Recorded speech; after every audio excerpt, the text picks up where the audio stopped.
రైతు సోదరులకు నా నమస్కారం. నా పేరు డాక్టర్ యు విజయభాస్కర్ రెడ్డి. చెరుకు పరిశోధనా స్థానం ఉయ్యూరు నందు సీనియర్ శాస్త్రవేత్తగా పనిచేస్తూ ఉన్నాను. ఈరోజు మనం చెరుకులో అంతర్కృషి, నీరు యాజమాన్యం గురించి చెప్పుకుందాం.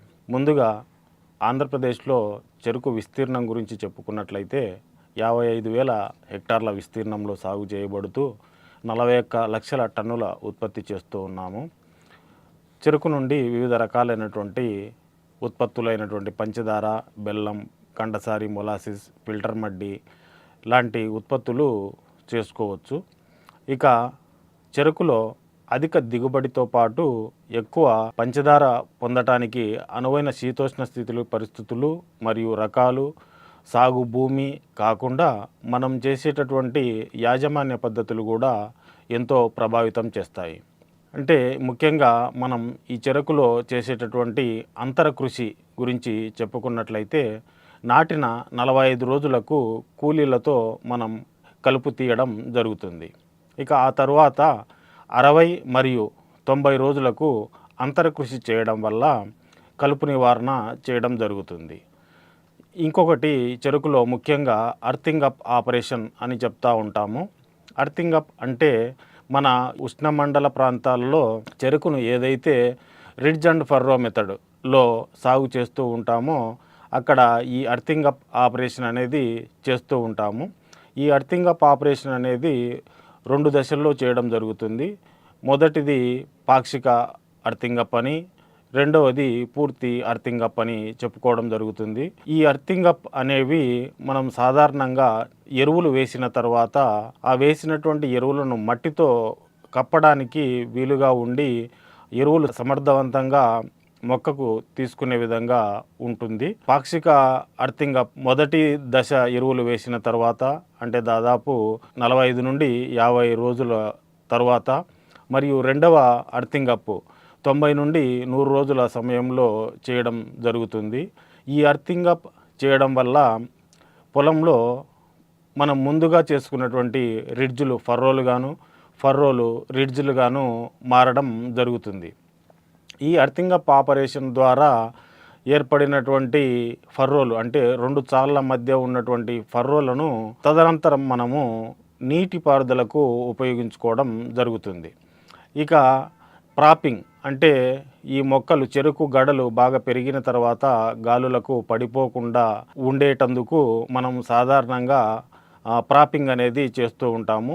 దీనిలో ముఖ్యంగా ట్రాష్ ట్విస్ట్ ప్రాపింగ్ అంటాము. ఈ ట్రాష్ ట్విస్ట్ ప్రాపింగ్లో సాధారణంగా చెరుకు కాండంపై ఎండిన మరియు పాక్షికంగా ఎండినటువంటి ఆకులను జడలుగా చేసి వీటిని పక్క గడలకి తాళ్లగా పేర్చి కట్టడం వల్ల మొక్క పడిపోకుండా ఉండేందుకు వీలవుతుంది.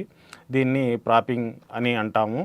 ఇక కలుపు నివారణ గురించి చెప్పుకున్నట్లయితే మనం ముందు చెప్పుకున్నట్లు అంతర్ కృషి చేయడం వల్ల కొద్దిగా కలుపు నివారణ జరుగుతుంది. ఇంకా కలుపు మందులను వాడి కూడా అంటే మనకు సిఫార్సు చేయబడినటువంటి కొన్ని కలుపు మందులు ఉన్నాయి. అంటే నాటిన వెంటనే అట్రజిన్ 50% పొడి మందును 2 కిలోలు ఎకరానికి, లేదా మెట్రిబూజిన్ అనేటువంటి కలుపు మందు అయితే ఎకరానికి 600 గ్రాములు 200 లీటర్ల నీటిలో కలిపి పొలమంతా పిచికారీ చేసుకున్నట్లయితే మొదటి నెల రోజుల వరకు కలుపును సమర్థవంతంగా నివారించుకోవచ్చు.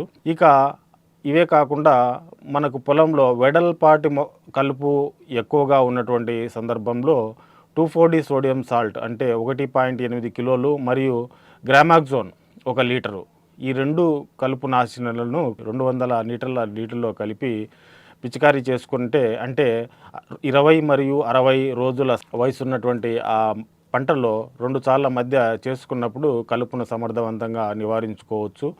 ఈ కలుపు నాశినులు వాడేటప్పుడు మనం తీసుకోవాల్సిన జాగ్రత్త ఏంటంటే ఈ కలుపు మందులు మన మొక్క పైన పడకుండా చూసుకోవాలి. పడితే మొక్క కొద్దిగా వడలిపోయేటటువంటి సందర్భం ఉంది. అంటే ఈ మిశ్రమం పిచికారీ చేసేటప్పుడు మందు పైరుపై పడుకోకుండా చూసుకోవాలి. ఇక అదేవిధంగా మెట్రిబుజిన్ మరియు 2,4-D సోడియం సాల్ట్, అంటే మెట్రిబుజిన్ అయితే 400 గ్రాములు, 2,4-D సోడియం సాల్ట్ 800 గ్రాములు కలిపి 200 లీటర్ల నీటిలో మనం ఒక ఎకరానికి పిచికారీ చేసుకున్నట్లయితే కూడా మనం వివిధ రకాలైనటువంటి కలుపులను సమర్థవంతంగా నివారించుకోవచ్చు. అదే కాకుండా మనం చెరుకు సాగు చేసేటటువంటి భూమిలో తుంగ సమస్య ఎక్కువగా ఉన్నప్పుడు, తోటలో నాటినటువంటి 25 నుండి 30 రోజుల వయసులో ఉన్నప్పుడు హాలోసల్ఫిరాన్ అనేటటువంటి కలుపు నాశిని మందును ఎకరానికి 40 గ్రాములు 200 లీటర్ల నీటిలో కలిపి పిచికారీ చేసుకొని ఈ తుంగను నివారించుకోవచ్చు. అదేవిధంగా తీగజాతి మొక్కలు ఎక్కువగా ఉన్నటువంటి సందర్భంలో 75 రోజుల సమయంలో ఈ ఆల్మిక్స్ అనేటటువంటి కలుపు మందును 8 గ్రాములు 200 లీటర్ల నీటిలో కలిపి పొలంలో పిచికారీ చేసుకొని ఈ తీగ జాతి కలుపు మొక్కలను నివారించుకోవచ్చు. అదేవిధంగా నీటి పారుదల లేదా నీటి యాజమాన్యం గురించి చెప్పుకున్నట్లయితే, మనం సాగు చేసేటటువంటి వివిధ రకాలైన పంటలలో చెరుకుకు ఎక్కువ నీటి అవసరం ఉన్నటువంటి పంట. అంటే ఈ చెరుకు ఈ కాల వ్యవధి కూడా ఎక్కువ ఉంటుంది.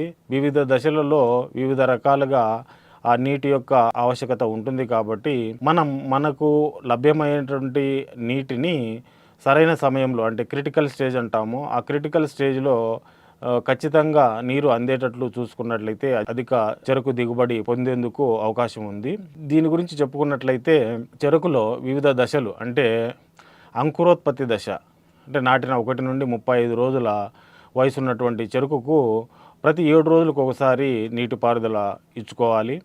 ఇక పైరు పిలక దశలో ఉన్నప్పుడు, అంటే 36 నుండి 100 రోజుల దశలో ఉన్నప్పుడు ప్రతి 10 రోజులకు ఒకసారి, అదేవిధంగా గ్రాండ్ ఎదుగుదల దశ లేదా గ్రాండ్ గ్రోత్ స్టేజ్ అంటాము, 101 నుండి 270 రోజుల సమయంలో ప్రతి 7 రోజులకు ఒకసారి, మరియు చివరగా పక్వ దశ, అంటే 271 రోజుల తర్వాత పైరు కోసేంత వరకు ప్రతి 15 రోజులకు ఒకసారి నీటి తొడులు ఇచ్చుకున్నట్లయితే మనకు మంచి చెరుకు దిగుబడి వచ్చేందుకు అవకాశం ఉంది.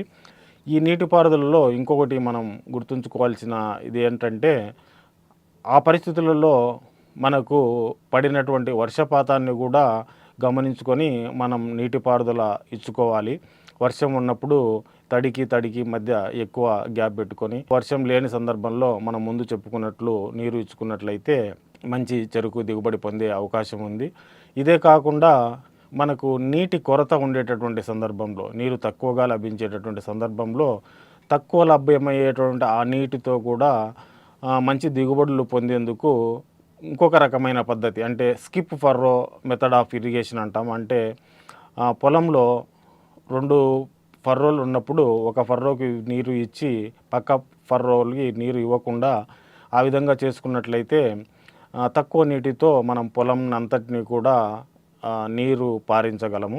అదేవిధంగా డ్రిప్ ఇరిగేషన్ ద్వారా కూడా తక్కువ నీటితో మంచిగా చెరుకు దిగుబడి పొందేందుకు అవకాశం ఉంది. అదేవిధంగా ట్రాష్ మల్చింగ్ పద్ధతి అంటాము. ట్రాష్ మల్చింగ్ చేయడం వల్ల కూడా నేల నుండి ఎక్కువ నీరు ఆవిరి కాకుండా ఉండి మనకు తక్కువ నీటితో మంచి దిగుబడి వచ్చేందుకు అవకాశం ఉంది.